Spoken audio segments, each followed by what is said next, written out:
Shall we start जी?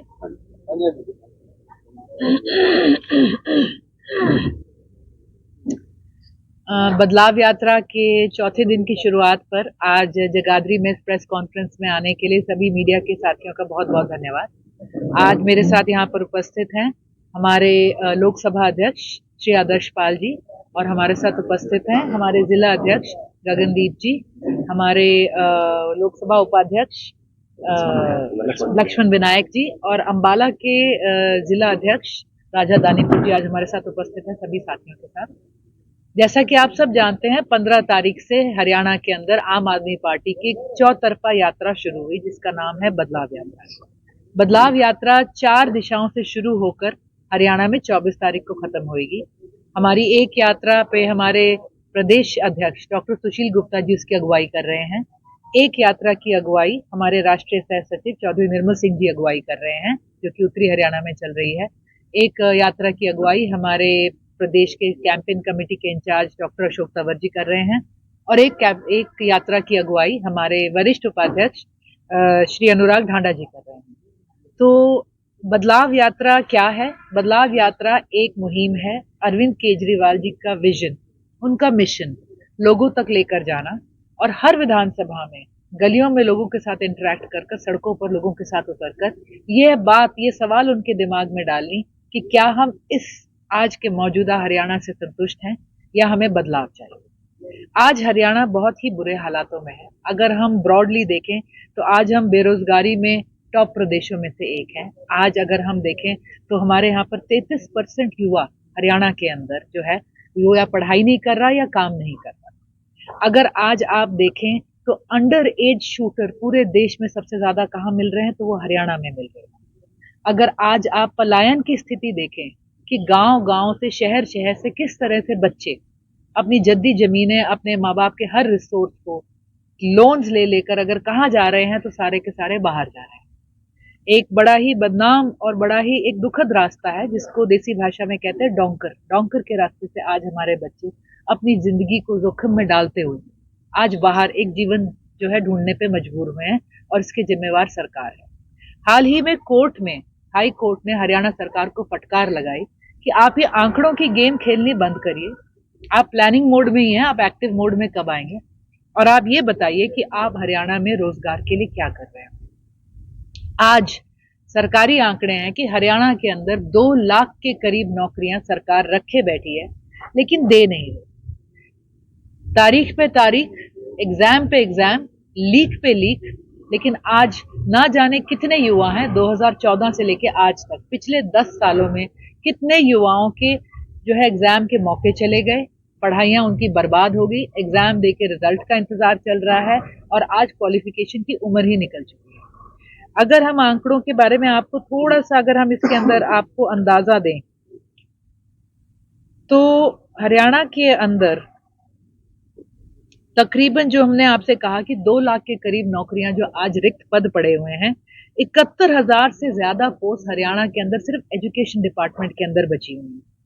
प्रारंभिक शिक्षा विभाग के अंदर 42,000, माध्यमिक शिक्षा विभाग के अंदर ऑलमोस्ट 29,000, पुलिस विभाग में 21,500 पद आज की तारीख में खाली पड़े हुए हैं। परिवहन विभाग में लगभग 10,000 पद खाली पड़े हुए हैं। पशुपालन विभाग में लगभग 5,500 पद खाली पड़े हुए हैं। सार्वजनिक स्वास्थ्य इंजीनियरिंग विभाग के अंदर 5,000 पद खाली रखे बैठी है सरकार। अग्निशमन सेवाओं में 3,320 पद खाली पड़े हुए हैं।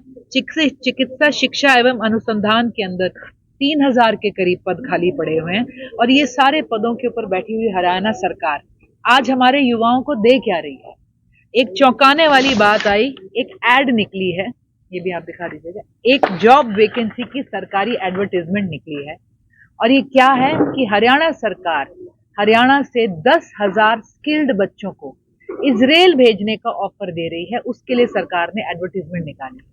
जिस देश में लड़ाई चल रही है, जहां से लोग जान बचाकर भाग रहे हैं, जहां से हमें अपने हिंदुस्तानी वासियों को निकालकर वापस लाना पड़ा, उस वॉर के मुंह में आज हरियाणा सरकार एडवर्टाइजमेंट लगाकर हमारे युवाओं को झोंकने पे उतारू है। साथ ही में है कि दुबई के लिए बाउंसर्स भी आज हरियाणा से जाएंगे और नर्सें इंग्लैंड के लिए वो भी हरियाणा से सरकार उसकी अपनी जो है एड निकाल रही है। ये एड सबसे बड़ा प्रतीक है हमारी हरियाणा सरकार की विफलता का। खुद नौकरी दे नहीं सकी, अब एक एजेंट की तरह वो बाहर की नौकरियों के लिए एड निकालकर हमारे बच्चों को भेज रही है। आज हमारे यहाँ पर युवा बाहर जा रहे हैं, गांव खाली हो गए हैं, पीछे बुजुर्ग और बच्चे ही रह गए हैं। और इस हालात के अंदर या तो हमारा युवा नशे में जा रहा है या हमारा युवा क्राइम के अंदर जा रहा है। तो आज बदलाव यात्रा बहुत से मुद्दों को लेकर चली हुई थी। आज हम मुख्य तौर पर बेरोजगारी का मुद्दा हरियाणा में उठाना चाहते हैं और भाजपा सरकार से जवाब भी मांग रहे हैं। अगर आप देखें क्राइम अगेंस्ट वुमेन के अंदर हम देश के अंदर दूसरे नंबर पर आते हैं। रेप रेट के अंदर हम देश के अंदर दूसरे नंबर पर आते हैं।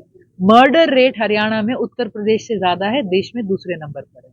किडनैपिंग रेट हमारा देश में तीसरे नंबर पर है। आप आज इंडस्ट्री को देखें तो यहाँ की बिजली और सारी व्यवस्थाओं को देखते हुए बिजली हमारी इंडस्ट्री पलायन पे मजबूर है। आज हमारे यहाँ पर इंफ्रास्ट्रक्चर और फंडिंग घटती चली जा रही है। और दूसरी तरफ एक है पंजाब सरकार। मात्र सरकार में 1.5 साल आने के बाद ही 37,000 के करीब उन्होंने पक्की नौकरियां दे दी हैं। आज पंजाब में कहानियां आ रही हैं किस तरह से युवा जो पंजाब छोड़ के चले गए थे घर वापसी कर रहे हैं। और आने वाले समय पर प्राइवेट हो या गवर्नमेंट सेक्टर हो, उसके अंदर मुनाफा और नौकरी भगवंत मान जी और अरविंद केजरीवाल जी की विजन पूरी तरह से सुनिश्चित करें। तो आज हम हरियाणा की जनता से भी पूछना चाहते हैं कि ये दुर्व्यवस्था, ये बेरोजगारी, ये लाचारी हमने कब बदल दी। 2 करोड़ नौकरियां हर साल आनी थी, अब तक 20 करोड़ नौकरी हो जानी थी। और आज हरियाणा में 10,000 इजराइल के अंदर एक वॉर टॉर्न एरिया में अपनी जान जोखिम पे डालने के लिए हमारी सरकार ऐड निकाल रही है। हम कहेंगे ये किसी अग्निवीर से कम नहीं है जो स्कीम एक बार फिर सरकार लेकर आई।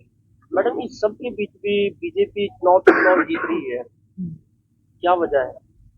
देखिए, चुनाव जो है, अगर आप हाल ही में हुए चुनाव के रिजल्ट्स को देखेंगे तो पॉपुलर वोट भाजपा के खिलाफ विपक्ष को पड़ा है। 10 लाख वोट एग्रीगेट जो था वो भाजपा के खिलाफ रहा है। और लोग आज पोलराइज हो रहे हैं। जब लोकसभा चुनाव आएगा तो इंडिया के जो है एक जो नारा है, इंडिया की जो सोच है, इसके नीचे लोग इकट्ठे भी होंगे और आपको इसके रिजल्ट सेंटर में पूरे नजर आएंगे। जो विधानसभाओं में बदलाव हुआ है उसके बहुत से लोकल रीजन होते हैं। कहीं पे एंटी इनकम्बेंसी है, कहीं पे पॉपुलेशन का एक ट्रेंड होता है बदलाव का, और कई बार पार्टियों के अंदर आत्म जो भीतरघात एक तरह से आपस में चलता रहता है, एक कलेश चलता रहता है। तो उसके बहुत से कारण होते हैं। तो ऐसा तो नहीं बीजेपी ने जैसे पन्ना प्रमुख तक अपने संगठन खड़ा कर दिया, अभी कांग्रेस ने संगठन नहीं खड़ा कर पाई, आम आदमी पार्टी अभी उस लेवल पर नहीं पहुंची, क्या कोई पार्टी टक्कर दे पाएगी विपक्ष को? देखिए, एक तरफ है आपके पास विश्व का सबसे बड़ा कथित संगठन जिसमें कहते हैं 18 करोड़ के करीब मेंबर्स हैं। एक तरफ है आपके पास एक ऑलमोस्ट 135 साल से भी पुरानी पार्टी, और एक तरफ है आपके पास एक पार्टी जिसने 9 साल पहले ऑफिशियली राजनीतिक पटल पर कदम रखा और 9 साल के अंदर 2 स्टेट्स में उन्होंने अपनी सरकार बनाई है। और उन्होंने अपना जो संगठन पे काम आज आम आदमी पार्टी कर रही है। आप कुछ ही समय पे हम ये दावे से कह सकते हैं कि जो पन्ना प्रमुख है, यह एक दावा ज्यादा है, एक जुमला है। जिस तरह से 15 लाख आने थे और जिस तरह से अच्छे दिन आने थे, लेकिन आम आदमी पार्टी का संगठन जिस तरह से कदम दर कदम नीचे की तरफ और चारों तरफ फैल रहा है, हम हर घर तक, हर गली तक जरूर पहुंचेंगे। पर 9 साल हुए पार्टी को आए, लेकिन गुटबाजी कांग्रेस से ज्यादा होगी, ऐसा क्यों? मैं नहीं मानती जी गुटबाजी कांग्रेस से ज्यादा किसी भी तरह से हुई है। किसी भी राजनीतिक संगठन के अंदर अगर प्रतिस्पर्धा है तो वो उसकी ऊर्जा का प्रतीक है, मैं समझती हूँ। और आम आदमी पार्टी के अंदर चाहे किसी तरह का मतभेद हो सकता है, लेकिन मनभेद होने का मैं नहीं समझती कोई भी इसके अंदर कारण रहेगा। मैडम, ये बदलाव यात्रा में ही कल ही कुछ ऐसा देखने को मिला, कल विरोध के सुर थे कुछ आपके कार्यकर्ताओं की। देखिए, आम जो हमारी बदलाव यात्रा चली है, इसका शेड्यूल तकरीबन 2 हफ्ते पहले सेट हो चुका है। इसके वेन्यू और लोकेशन 2 हफ्ते पहले सेट हो चुके हैं। ये हम समझते हैं ऐसा ही कुछ हमारे साथ पंचकुला में भी हुआ कि अलग अलग जगहों पर साथियों ने सोचा कि हम एक बहुत ही विस्तृत और बहुत ही लंबी चौड़ी यात्रा निकालेंगे और अलग अलग जगह पे हम इसका स्वागत करेंगे। लेकिन 10 दिनों के अंदर जो 90 विधानसभाएं कवर करने का शेड्यूल है, कई बार हमारे साथी समझ नहीं पाते कि उसमें समय की कमी रहेगी और हमें एक शेड्यूल स्टार्ट और स्टॉप करना पड़ेगा। इसके अंदर कल हमारे साथियों से बात भी हुई और आप देखेंगे कि जो साथी जिनको था कि हम अलग रह गए, वो उसके बाद उन्होंने यात्रा को ज्वाइन करा और इकट्ठे सबने इसका समापन किया। मैडम, गुजरात के जो तैयार है, ये सबोकश जो है आपके हरियाणा में बंता राम ने भी डिक्लेयर किया कि मैं आप टिकट छोड़ रहा हूँ, इसको लेकर आप क्या? देखिए, राजनीतिक पार्टियों में, राजनीतिक व्यक्तियों में पलायन चलता रहता है, उसमें कोई बात नहीं है। आम आदमी पार्टी सिटिंग की विधायक के जाना ये बड़ी बात होती है। आम आदमी पार्टी के एजेंडा को स्टैंप दी है लोगों ने। 5 सीटें इस बात का प्रमाण है।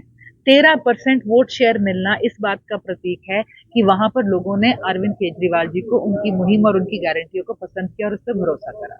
आगे राजनीति किस तरह से कदम लेती है वो देखने की बात है, लेकिन हम समझते हैं हमारा संगठन, हमारे साथी और हमारे नेता हमारे साथ बने रहेंगे।